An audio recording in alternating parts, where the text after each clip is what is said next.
조금 전에도 그 차별금지법에 대해서 말씀을 올렸습니다만은 외국의 사태는 참으로 심각하다고 그래요. 그래서 내가 오늘부터 여자로 살겠다 그러면은 가서 주민등록 바꿔버리면은 여자로 해주죠. 그리고 또 조금 있다가 아예 나 다시 남자가 되고 싶다 그러면은 남자로 해준답니다. 저는 보진 못했습니다만은 유럽 같은 경우에 그런 것들을 생생한 증언으로 유튜브나 뉴스 매체에서 나오는 것을 보게 됩니다. 유럽에서는 하도 남자로 바꿨다 여자로 바꿨다 그러니까 1년에 한 번 이상은 안 된다. 그런 법이 또 마련할 정도라고 할 정도로 굉장히 심각한 문제입니다. 그러니까 화장실 같은 게 다 없어지고 목욕탕 같은 게 남녀 구분이 다 없어지는 그런 이상한, 그 동물도 아니고 사람도 아니고 점점 사람이 배우고 과학과 그리고 지식이 많이 들어가지만 사람의 깊은 내면 속에는 짐승화돼 가고 있는 것입니다. 사람이 아무리 똑똑해서 지식이 있어서 많은 것을 배웠으면 사람으로서의 가치를 가져야 되는데 그 가치를 스스로 떨어뜨리는데 그게 누가 하는 짓이냐? 마귀가 하는 짓이요. 거기에 속한 자들이 얼마든지 많이 있다는 것을 우리가 볼 때 마지막 최후의 진리의 보루는 누구냐? 기독교, 성경밖에 없습니다. 이 세상에 정의가 없지요. 이 세상에 진리가 없지요.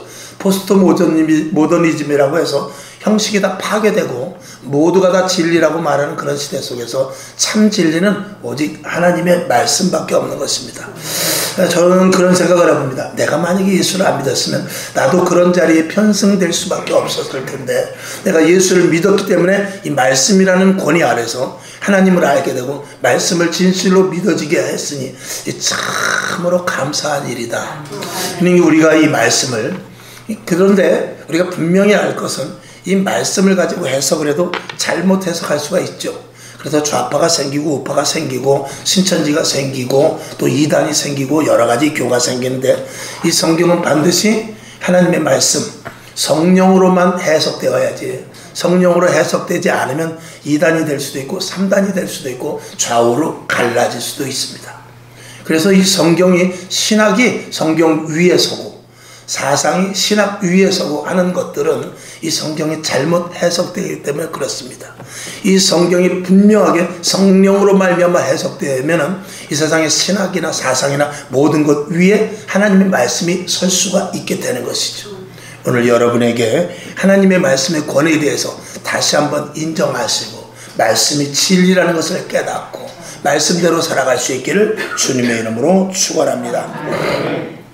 오늘 우리가 예배를 드리는 데 있어서 그리스도인이라는 이 가치가 주어지는데 이 예배를 통해서 은혜 받고 예배를 통해서 주님을 만나지 못하면 세상에 나가서 빛과 소금의 역할은 감당하지 못합니다.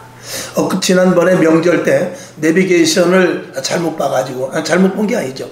내비게이션이 차 없는 데로 인도한다고 해가지고 차량 수십 대를 끌고 논길로 가가지고 거기서 몇 시간을 고생한 그런 예를 뉴스로 봤습니다. 내비게이션을 믿고 갔습니다만 내비게이션은 단순합니다. 차량이 많이 없는 길로 인도하는 것이거든요. 그러니까 좁은 길이라 할지라도 그쪽에 차가 없으니까 그쪽으로 인도했는데 그 좁은 길에 많은 차들이 나가는 바람에 오히려 거기서 정체가 생기고, 그래서 막히는 길로 가는 것보다도 한가한 길로 나갔다가 시간이 몇 갑절 더 걸리는 그런 일들이 있었습니다. 만약에 그런 일들이 한 번이니까 그렇지 두 번, 세 번, 네 번 계속해서 반복적으로 생긴다면 어떡하겠습니까? 내비게이션을 부셔버리겠죠. 던져버리겠죠. 더 이상 내비게이션을 믿을 수 없다. 그리고 내비게이션을 집어 던질 것입니다. 그리고 차라리 지도책 보고 찾아가는 게 낫겠다. 답답해도 그렇게 되지 않겠습니까? 여러분이 지나다 보면 이정표가 있을 거예요.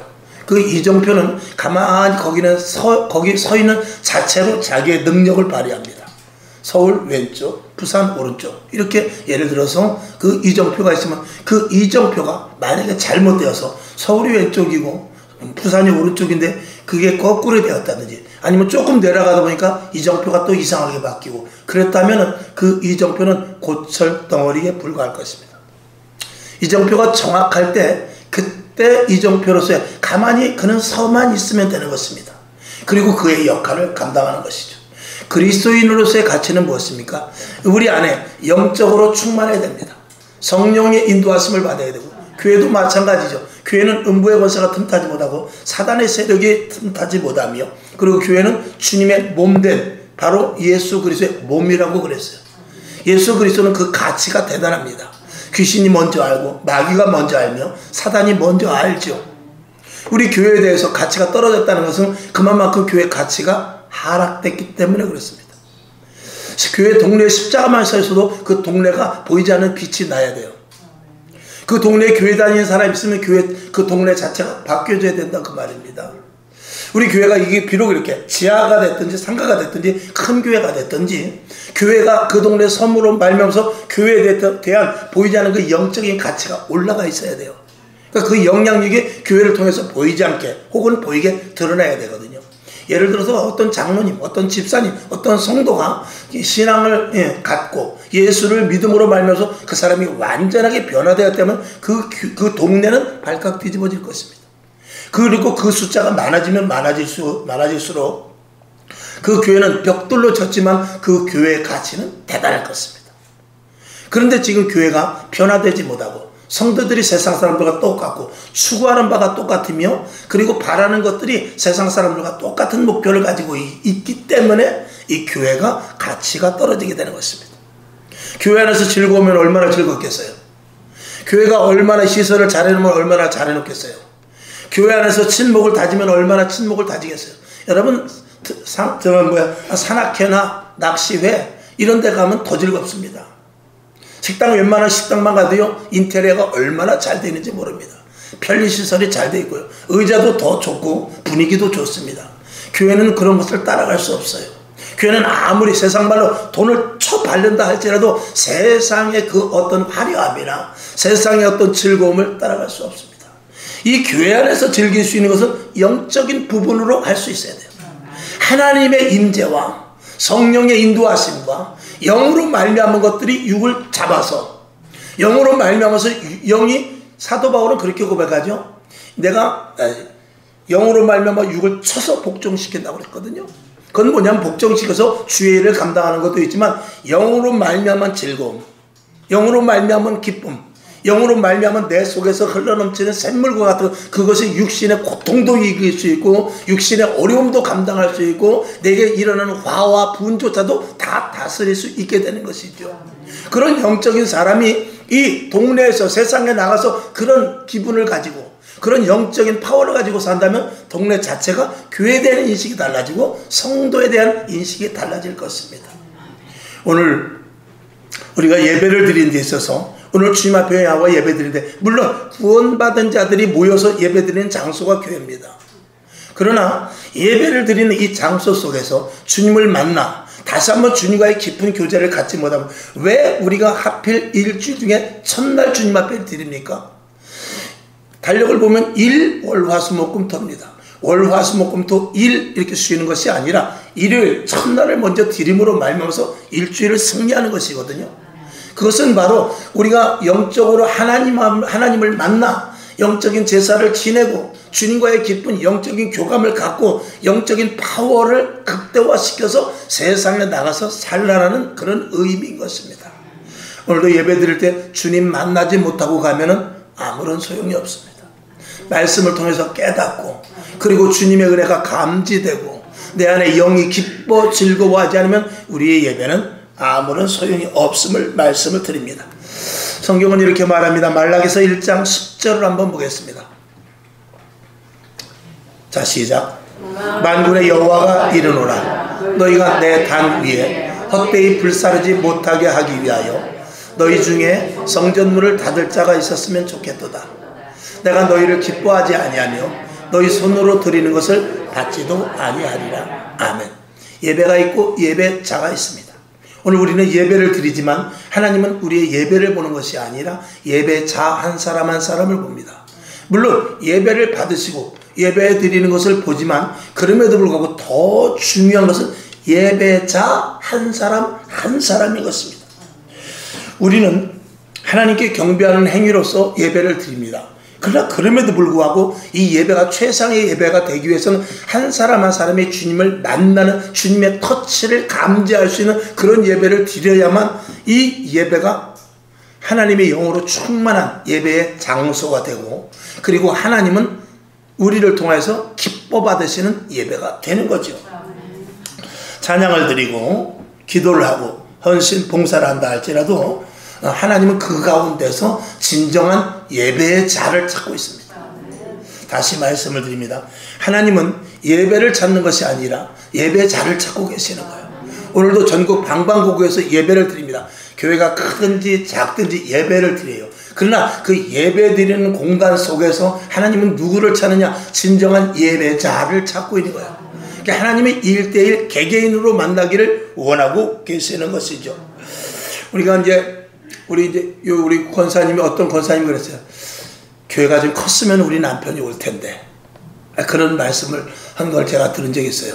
사실입니다. 만약에 우리 교회가 굉장히 커서 여기 한 2,000명 모인다면 남편이나 자식들을 데리고 오기가 쉬울 거예요.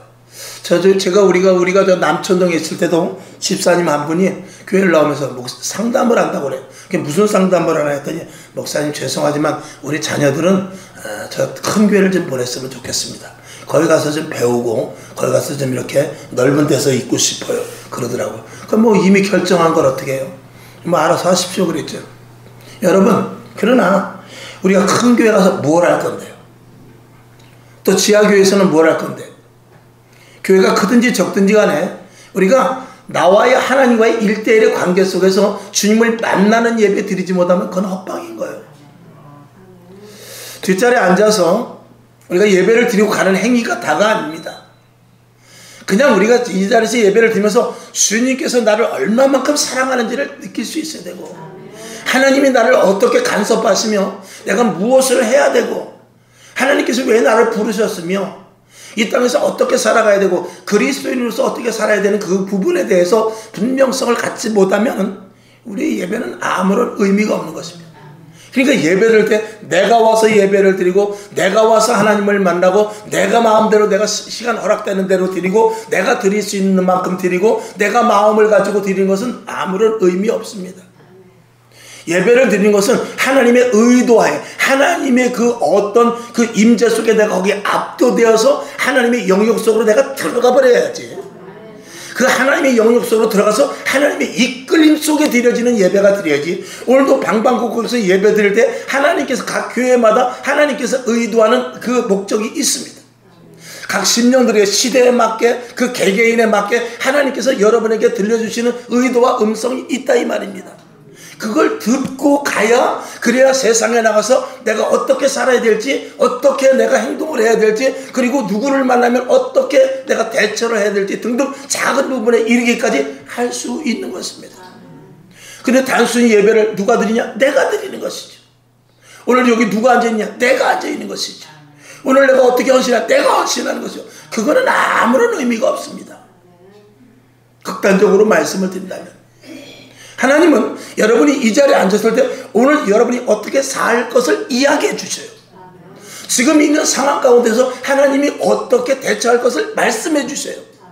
지금 이 시대의 그리스도인들이 어떻게 살아야 될 것을 오늘 말씀하시기 위해서 저와 여러분을 특별히 택한 자들을 위해서 부르셔서 그것을 영적으로 감지하게 하십니다. 하나님은 영이시라고 했어요. 육으로 하는 건 아닙니다. 육으로 하면은요, 육으로 하는 것은 보통 종교라고 말하죠. 종교는 여기다가 오늘도 예배를 드리면 여기다가 수박도 싸놓고 과일 사과도 갖다 놓고 잔뜩 하고 뭐 고기도 잡아놓고 짐승도 잡아놓고 해서 굉장히 화려해야 됩니다. 돈도 좀 많이 드려야 되고, 그래서 이 자리가 이렇게 하면 안 됩니다. 여기도 좀 화려하게 문양도 좀 그려놓고 불도 좀 이쁘게 하고 해가지고 정말 외적으로 화려하게 해야 됩니다. 그러니까 신전이나 이런 이방 신상들을 보게 되면 굉장히 크고 화려합니다. 신상을 하나 만들어도 높이가 몇 미터쯤 돼가지고 그거를 쳐다보면 딱 압도되게끔. 예, 구약의 유럽 같은데 신전을 보게 되면 이 밑에 신전은 반드시 계단을 올라가게 돼 있어요. 왜? 그렇게 올라가서 높은 곳에서 그 신을 우러러 볼 수 있게끔 의도적으로 만든 것이죠. 그러니까 밑에 계단에서는 위에 신전이 보이지 않습니다. 아주 깎아지른 듯한 그런 계단을 만들었죠. 그리고 그 계단을 다 올라가야 겨우 신전이 보이는데 그 신전이 어마어마합니다. 그리고 압도를 시켜버리죠. 그리고 그 앞에 부복하게 해가지고 거기 더 많은 것들을 드려서 어떻게 하면 신을 기쁘시게 할까. 그것이 일반적인 종교적인 예배입니다. 그러나 하나님은 그런 것을 원하는 것이 아닙니다. 하나님은 그런 것을 원하는 것이 아니라 하나님은 예배자를 찾고 계시는 거예요. 예배, 얼마나 성대한 예배를 드렸느냐, 얼마나 아름다운 예배를 드렸느냐, 얼마나 그럴듯한 예배를 드렸느냐가 아니라 하나님은 예배자 한 사람을 찾아서 한 사람 한 사람이 나에게 어떤 마음을 가지고 예배를 드렸고 내가 들려주는 그 음성을 얼마만큼 들을 만한 영적인 그 레벨을 가지고 있느냐, 주파수가 맞느냐, 그걸 보고 있는 것이죠. 오늘 여기 계신 여러분, 오늘 하나님의 음성을 듣고 가야 돼요. 그리고 깨달은 바가 있으면 그대로 행할 수 있는 다짐을 하고 저 성전문을 열고 나가셔야 되는 것입니다. 성경을 보겠습니다. 요한복음 4장 20절부터 22절까지 시작. 우리 조상들은 이 산에서 예배하였는데 당신들의 말은 예배할 곳이 예루살렘에 있다 하더이다. 21절. 예수께서 가라사대 여자여 내 말을 들으라.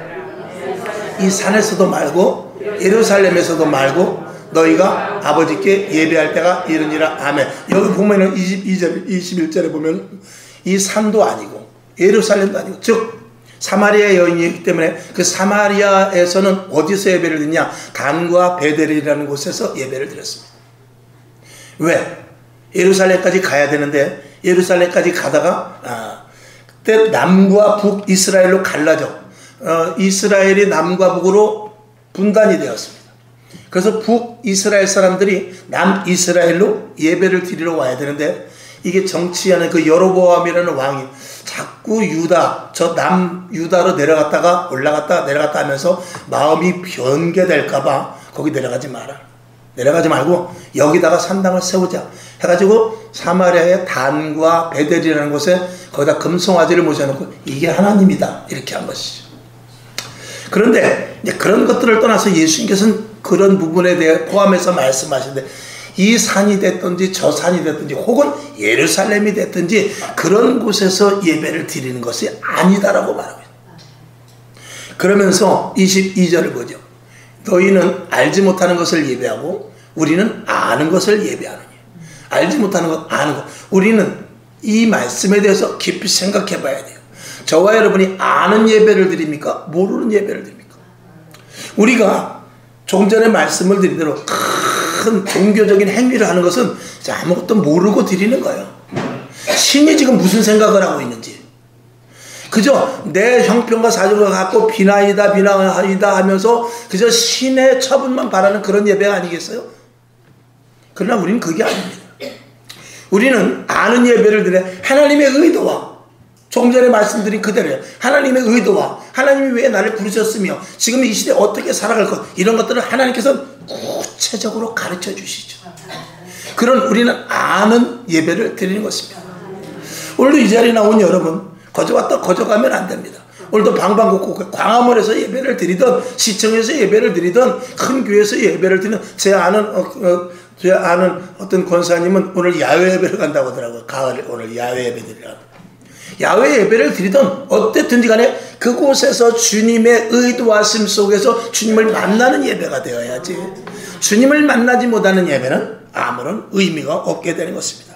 예배는요 1대1의 관계입니다. 하나님과 나와의 관계지 누구와 함께 어울려서 그저 큰 무리가 예배 드린다고 해서 하나님이 받으시는 게 아닌 것입니다. 성경을 한 번 더 보죠. 요한복음 4장 28절을 봅니다. 시작. 여자가 물동이를 버려두고 동네에 들어가서 사람들에게 이르되 누구를 만났습니까? 예수님을 만났죠. 자기는 그동안 어떻게 예배 드려야 되는지에 대해서 나름대로 알았습니다. 이 사마리아인. 근데 그것이 다 깨져버렸죠. 자기는 사마리아에서 예배를 드렸어요. 근데 예루살렘에서 예배를 드리면 좀 좋지 않을까 그런 생각도 했던 사람입니다. 근데 주님을 만나고 보니까 진정한 아는 예배가 무엇인지를 알게 된 거예요. 주님을 만나야 되는 것이구나 라는 것들을 알게 되고는 물동이를 집어던지고 동네에 내려가서 어떻게 내가 예수를 만났다, 내가 주님을 만났다 라고 고백을 하게 되는 것이죠. 자, 로마서 12장 1절을 보죠. 시작. 그러므로 형제들아 내가 하나님의 모든 자비하심으로 너희를 권하노니 너희 몸을 하나님이 기뻐하시는 거룩한 산제사로 드리라. 이는 너희의 드릴 영적 예배라. 영적 예배는 우리가 산제사로 드려야 되는데 참 예배, 산 예배가 나오는데 여기 보면 산제사로 드리라고 했어요. 산제사로 드리고 영적 예배로 드리라는 것은 다른 것 아닙니다. 우리가 육신의 소욕, 육신의 더러운 모든 것들을 다 죽이고 부활의 생명으로 산 자들의 예배를 원하는 것입니다. 여러분, 부활의 생명을 가졌다는 것은 하나님과의 영과의 교차가 된 자들입니다.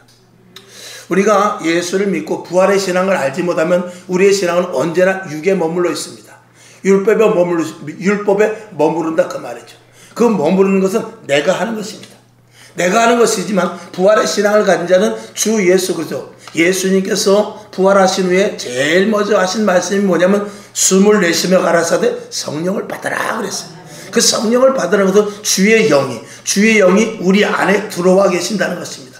그때부터는 내가 움직이는 것이 아니라 내 안에 영으로부터 움직이는 것이죠. 그 내 안에 영으로부터 움직이는 자가 영적인 예배를 드릴 수 있는 것입니다. 왜? 그렇게 돼야 주님과, 즉 하나님과 우리와 교통이 되기 때문에 그래요.